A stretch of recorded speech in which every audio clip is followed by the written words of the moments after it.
Degree. ठीक, अब पता है टर्म्स क्या होता है, डिग्री क्या होती है। टर्म्स जो हमारे टेस्ट में लिखा है मैंने 2x + 3, तो इसमें टर्म्स कितने हैं, ये फर्स्ट टर्म, ये हमारा सेकंड टर्म। डिग्री क्या होगी इसकी मैक्सिमम, यहाँ केवल 1 पावर है, डिग्री क्या होगी इसकी 1। ठीक, तो इसका पढ़ेंगे टाइप्स कितने होते हैं। पहले हम लोग पढ़ेंगे on the basis of terms, अगर टर्म्स कितने होंगे तो उसको हम लोग क्या क्या बोलते हैं। पहला क्या इसमें आता है, मोनोमियल। अब ये क्या होता है मोनोमियल, जिसमें केवल सिंगल टर्म होता है।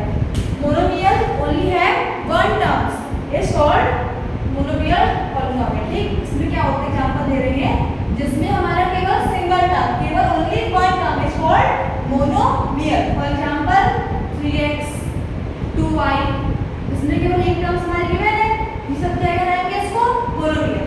सेकंड क्या आता है, बाइनोमियल, मतलब कि जहां होते हैं नंबर टर्म 2, जहां प्लस कितने होते हैं 2, उन्हें क्या बोलते हैं बाइनोमियल। ठीक, एग्जांपल ले रहे जैसे 5x + 3 4x - 8, इसमें हमारा ये फर्स्ट टर्म है, ये क्या है सेकंड टर्म, इसे क्या बोलेंगे हम लोग बाइनोमियल। इसमें भी क्या है, ये फर्स्ट टर्म है, ये हमारा सेकंड टर्म, इसे क्या बोलेंगे बाइनोमियल।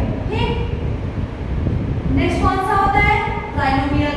नाउ सिंस इसमें केवल 3 टर्म्स, क्या होगा trinomial. Monomial 1 term, binomial 2 terms, trinomial 3 terms. ठीक, एग्जांपल दे रहे हैं इसका हम लोग 2x²